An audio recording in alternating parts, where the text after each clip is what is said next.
Bonjour les amis, nouvelle vidéo. Aujourd'hui, Soral faisait son grand retour sur GPTV. Il va tout dire sur les fameuses élites françaises. Mais juste avant de l'écouter, comme d'habitude, n'oubliez pas de vous abonner, le pouce, le commentaire, le partage, le boost de la vidéo. N'hésitez pas à me rejoindre, bien sûr, sur Telegram. Sur Patreon, vous avez de nouvelles vidéos. Donc n'hésitez pas à aller la voir sur Patreon. Vous avez déjà plus d'une soixantaine de vidéos exclusivement sur cette plateforme. Vous avez tous les liens, bien sûr, en description sous la vidéo. Et puis, merci aux donateurs que j'ai eu. J'en ai eu sur YouTube et sur Tipeee. Donc, merci de votre soutien également. Tous les liens en description sous la vidéo. Allez, on l'écoute et on en parle juste après. On le comprend très vite par le football. Mais bon, et donc, si l'Europe pouvait redevenir ce qu'elle aurait dû être en échappant à l'UE de Van der Leyen, etc., elle peut après dialoguer très intelligemment avec la Russie dans un échange matières premières, produits finis, etc., etc., et peut-être effectivement se libérer de la déferlante des produits chinois qu'on va se prendre sur la gueule si ça continue comme ça. Parce que à part les Ferrari et les Porsche qui seront des niches, tu sais, de collectionneurs, il n'y aura plus dans 10 ans une seule voiture européenne. Je veux dire, si on ne réagit pas.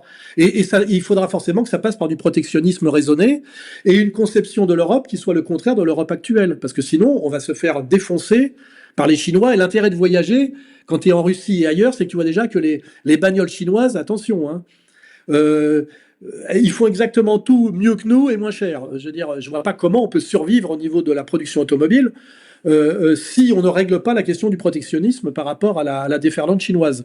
Et ça, effectivement, ça nécessiterait que de faire une espèce d'union européenne des Même sur producteurs la de question bagnoles. démographique, hein. Quand on Comment? commence à additionner les populations, quand on fait un calcul démographique, on voit même une sorte de logique naturelle en termes de population dite européenne en retirant la Russie, en regardant la population américaine, encore plus chinoise Oui, et indienne. on est quoi sur 500? On est sur 500. On n'est pas loin de 500 millions d'habitants, c'est ça? C'est quoi le... Ouais.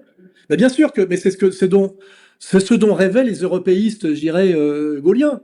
Gaullistes, c'est de faire surtout qu'en disant, on a réglé les grands conflits qui pourrissaient l'Europe. Je rappelle, depuis, on s'est tapé les Espagnols pendant très longtemps.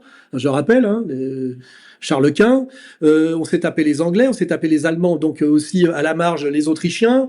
Enfin, on était tellement puissant l'Europe et tellement dominant qu'on pouvait se permettre de se taper sur la gueule en permanence. Je rappelle comment on s'est épuisé, Louis XIV s'est épuisé à faire des guerres pour essayer avec la Hollande.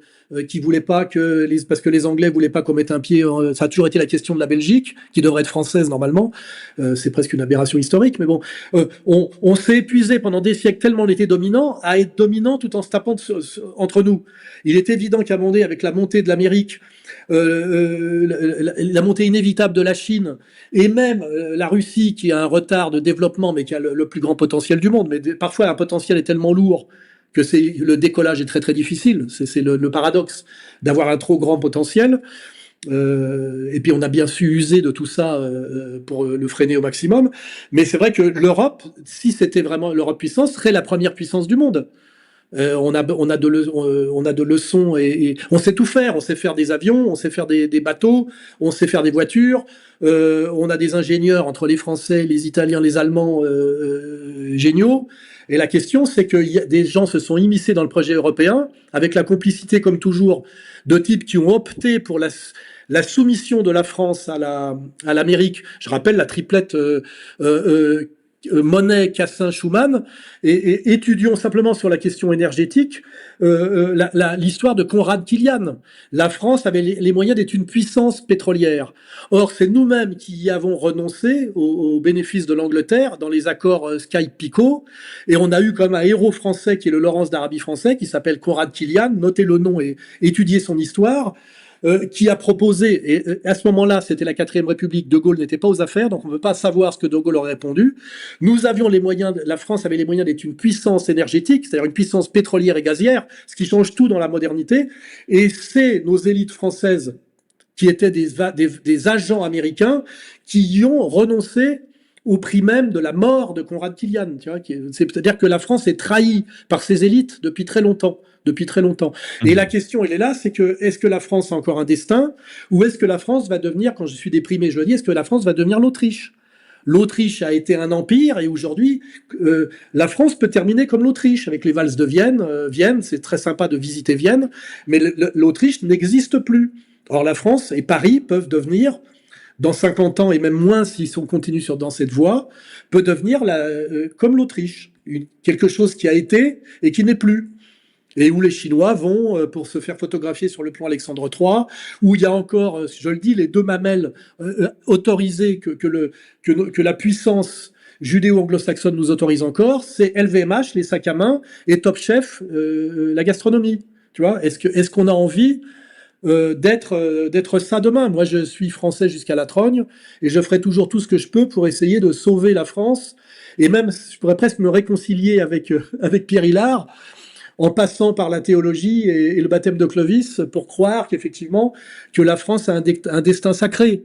Bon, je n'irai peut-être pas jusque-là, mais moi, je suis par des moments désespéré de voir que la France est dans la main de gens qui ont comme projet, et depuis très longtemps, de la faire disparaître. Voilà, de la faire disparaître en tant que France.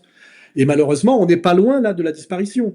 C'est pour ça que ça commence à se voir, parce que pendant très longtemps, on avait un tel prestige culturel qui pouvait s'appeler d'ailleurs Brigitte Bardot et Alain Delon, plus le paquebot France, plus le projet Concorde et puis le TGV, qu'on pouvait encore ne pas voir à quel point nous étions dans la main de gens qui ont décidé notre disparition. Et notre disparition, je dirais, spirituelle, hein, ce projet alternatif et universel qui s'appelle l'universalisme français, et qui pourrait avoir beaucoup d'avenir. Parce qu'il a beaucoup de charme. Et moi, je disais, la France a deux axes. Elle a un axe européen qui est un axe Est, Paris, Berlin, Moscou, et un axe Sud qui s'appelle la francophonie, qui est comment gérer notre ancien empire colonial d'une certaine manière en sortant de cette logique coloniale. Parce qu'il y a une francophonie. Il y en a une. Hein. C'est l'axe Sud. Et là, ces deux axes ne sont pas opposés. Et moi, si j'étais un chef d'État français, je jouerais ces deux diplomaties. La diplomatie francophonie axe sud et la diplomatie Europe axe est. Voilà. Et le problème, c'est que nos dirigeants font tout pour détruire ces deux axes. Hein. Systématiquement, la repentance, la soumission. Alors la repentance, hein, on voit très bien ce que ça donne. Est incapable de répondre intelligemment aux décoloniaux et à ceux qui les manipulent, et avoir cette fierté quand même de ce qu'on a accompli. Et puis l'axe Est, c'est dire la France doit être arrimée systématiquement à Londres, Tel Aviv et New York, alors que naturellement, notre dialogue, c'est Paris, Berlin, Moscou, et on peut même mettre Ankara. Et Belgrade, même d'ailleurs, à un moment donné, il fallait que ça passe aussi par Belgrade. Et pour moi, c'est ça la grande géopolitique française. Ça devrait être ça le travail du Quai d'Orsay, d'une certaine manière. On voit bien que tout a été volontairement détruit et déconstruit. Et le travail terminal a été fait par l'équipe de Macron. Enfin, Macron, sur tous ces sujets-là, c'est de la destruction systématique. Hein. C'est voilà. Donc, Alors, ça pose la question d'ailleurs de comment Macron a-t-il pu arriver à la présidence de la France. C'est une vraie question. Tu vois. La France connaît deux drames. La trahison de ses élites et que les Français, que son peuple, a oublié qu'il pouvait être une grande puissance. Les Français ont renoncé à ce que leur pays soit une puissance. Les élites, nos élites, qu'elles soient économiques et politiques également. Pourquoi je parle des deux? Parce que les deux sont responsables. Alors je sais, on aime toujours taper sur l'autre. Il n'est pas bon de trop taper sur le peuple français. Oui, mais les Français ont une responsabilité. La responsabilité, c'est un terme que j'emploie beaucoup, énormément même sur la chaîne. Et les Français sont responsables. C'est toujours trop facile de dire c'est la faute de nos élites, c'est la grande trahison, etc., etc. Ils ont vendu la France à l'Europe, aux Américains, etc., etc. Oui, c'est vrai. C'est pas faux. C'est factuel. Mais le peuple aussi. Notre peuple aussi. La France, et Soral fait bien de le dire, on a mais tous les atouts pour être une puissance considérable. Considérable. Les Français ont oublié qu'on sait tout faire. Hein. Les Français, ils ont oublié que la France a quasiment tout inventé. Alors certes, tout cela soit a été repris ou racheté ou vendu par les Américains qui l'ont beaucoup mieux commercialisé et ensuite nous ont complètement éteints, c'est vrai. Mais avant tout, ce sont des inventions françaises. On sait faire des avions, des voitures, des fusées. Quand je vois des Français, et ils ont raison d'être émerveillés par rapport à ce que fait Musk, par exemple. Quand Musk a fait revenir une fusée, il l'a fait re-atterrir, j'ai vu toute la droite française, j'ai vu plein de gens sur X être « Ah là, c'est génial, Musk est un génie ». Ouais, la France sait le faire aussi. Hein. La France sait le faire aussi. Je vous rappelle que le Concorde, par exemple, ça fait plus de 20 ans que les Américains essayent d'en faire un, que Boeing construit des Concorde, enfin un avion similaire fait des tests, il n'y arrive toujours pas. Hein. C'est eux qui ont fait couler le Concorde qui était l'apothéose du génie français. Quoi. Personne depuis n'a réussi à refaire ce que nous avons réussi à faire. Ne l'oublie jamais. Le plan de calcul, c'était Internet et les ordinateurs avant les Américains. Avant. Cette chose qu'on utilise tous, c'est français. Hein. C'est pas Apple. La tablette, c'est français. C'est pas Apple non plus. Le problème, c'est que les Français l'ont oublié. Si vous demandez aujourd'hui dans la rue à n'importe qui, au hasard, son rapport à la France en termes de puissance et d'invention, il va vous répondre États-Unis, la Chine, ah oui mais nous, machin. Non, la France a toutes les capacités. Même aujourd'hui, hein, même dans le marasme actuel que nous connaissons, la France a encore aujourd'hui tous les moyens de faire et d'être au niveau des autres. Mais vous savez, c'est un peu comme dans la vie, à titre personnel. Très souvent, c'est une question de confiance en soi, d'estime en soi. Est-ce que les Français, ils ont confiance en eux? En tant que personne, en tant que Français, en tant que collectif. Est-ce qu'ils ont de l'estime, du respect pour eux-mêmes, pour leur peuple, pour leur histoire, pour leur nation? Je pense que la réponse, on la connaît. C'est non. Donc comment voulez-vous qu'un peuple qui doute, qui ne sait plus qui il est, qui a plus confiance en lui, qui a peur de l'Empire chinois, qui a peur de l'Empire américain, nous les petits Français, qu'est-ce qu'on peut faire? Eh bien, on peut tout faire. On peut tout faire car à chaque fois que dans l'histoire on s'est donné les moyens de faire, non seulement on l'a fait, mais on a fait mieux que les autres. Ça aussi, il faut le rappeler aux Français. Il faut rappeler aux Français que la France a été capable de faire mieux que les autres. Je vais vous donner un exemple sur le quantique. La Chine met des dizaines et de dizaines de milliards dans la recherche sur le quantique. La Corée du Sud et le Japon également. Très bien. Ces pays-là ont fait des tests.